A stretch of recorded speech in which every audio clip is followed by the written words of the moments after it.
भारत माता की, भारत माता की, भारत माता की, वंदे वंदे वंदे। ये मेरा सौभाग्य है कि मुझे आज प्रभु राम की पावन जन्मभूमि अयोध्या धाम की धरती उत्तर प्रदेश से रामनगर की सभा के माध्यम से आपसे संवाद करने का अवसर प्राप्त हो रहा है। आप सबका मैं हृदय से अभिनंदन करता हूं, स्वागत करता हूं। बहनों और भाइयों,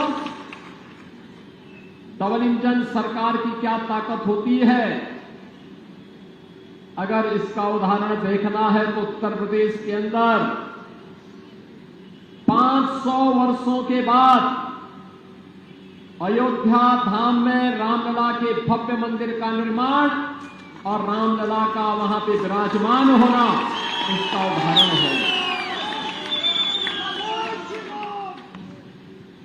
एक बात समान रूप से है, जब अयोध्या में रामलला के मंदिर निर्माण के कार्यक्रम को लेकर के हम आगे बढ़े थे, तब जो लोग इसमें बाधक थे, जिनकी चर्चा मैं करने वाला हूं अभी कुछ देर बाद, ये लोग कहते थे कि अगर राम मंदिर के पक्ष में फैसला हुआ और राम मंदिर का निर्माण हुआ तो खून की नदियां बहेंगी। हमने कहा ये नया भारत है, खून की नदियां नहीं बहती हैं। ये अपनी सुरक्षा करना भी जानता है और सुरक्षा में सेंध लगाने वालों की वह दुर्गति करता है। उनके लिए न कफन नसीब होगा, न 2 गज जमीन ही नसीब हो पाएगी। बहनों और भाइयों, परिणाम क्या रहा? पिछले 7 साढ़े 7 वर्ष में उत्तर प्रदेश में एक भी दंगा नहीं हुआ। सारे पर्व और त्योहार शांतिपूर्ण तरीके से मनाए जाते हैं।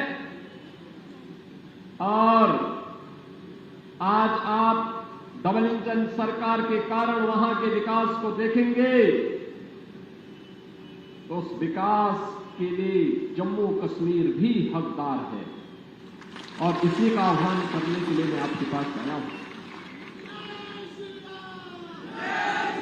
बहनों और भाइयों, मैं आपसे पूछना चाहता हूं, कौन लोग हैं वे जिन्होंने धरती के स्वर्ग को मजहरी उन्माद के पाप का एक गोदाम बना करके, वेयर हाउस बना करके यहां की जनता का शोषण किया, परिवारवाद को पनपाया, भ्रष्टाचार को पनपाया, अपने राजनीतिक स्वार्थ के लिए आतंकवाद को पनपाने का पाप किया था। ये लोग कौन थे? वह कोई और नहीं था, ये कांग्रेस, नेशनल कॉन्फ्रेंस और पीडीपी ही उस पाप के मुख्य जनक हैं। याद करिए जो बात ये लोग अयोध्या के बारे में कह रहे थे, यही बात इन्होंने जम्मू कश्मीर से, यानी जम्मू कश्मीर से धारा 370 के हटने के पहले भी कहा था। इन्होंने कहा था कि आर्टिकल 370 को अगर हटाएंगे तो खून की नदियां बहेंगी। बहनों और भाइयों, ठीक उल्टा हुआ।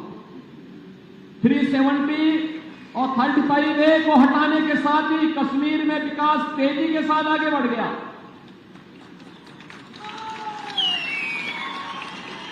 टेररिस्ट स्टेट से आज एक टूरिज्म डेस्टिनेशन का बेहतरीन स्टेट बन गया है। आज यहां हाईवे बन रहे हैं, आज यहां पर IIT, IIM, एम्स जैसे संस्थान स्थापित हो रहे हैं। आज यहां पे देश का सबसे बड़ा और सबसे ऊंचा ब्रिज जम्मू कश्मीर के अंदर बन रहा है। और यहां पे टनल बन करके दूरी को कम से कम करने के कार्य हो रहे हैं। आज यहां के नौजवानों के हाथों में रोजगार है। कांग्रेस, नेशनल कॉन्फ्रेंस और पीडीपी ने यहां के नौजवानों के हाथों में टैबलेट नहीं दिया, तमंचा पकड़ाया था, तमंचा पकड़वाने का काम कराया था। लेकिन भारतीय जनता पार्टी की, मोदी जी के नेतृत्व की सरकार ने उन्हें स्किलफुल बना करके टैबलेट के साथ जोड़ करके उनके हाथों को रोजगार देने का कार्य किया है, रोजगार देने के लिए कार्य कर रही है। बहन और भाइयों, मैं आज इसीलिए आपके पास आया हूं आपसे कहने के लिए, ये जम्मू कश्मीर विधानसभा का चुनाव इन्हीं बातों को लेकर के चल रहा है। जो लोग कहते हैं कि हमारी सरकार अगर आती है तो 370 हम फिर से वापस लाएंगे, यानी 370 को वापस लाने का मतलब आतंकवाद के पुराने दौर को, परिवारवाद के और भ्रष्टाचार के पुराने दौर को जम्मू कश्मीर पर फिर थोपने का एक कुत्सित प्रयास।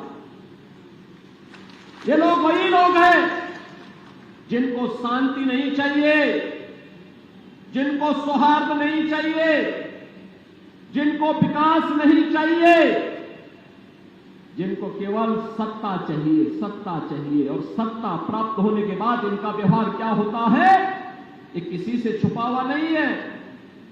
आपने देखा होगा जब ये सत्ता में थे, चाहे वह कांग्रेस की सरकार रही हो, चाहे वह नेशनल कॉन्फ्रेंस की सरकार रही हो, चाहे वह पीडीपी की सरकार रही हो, जब भी उन्हें जम्मू कश्मीर में शासन करने का अवसर प्राप्त हुआ, इन्होंने आतंकवाद को पनपाया, यहां के संसाधनों पर लूट खसोट की।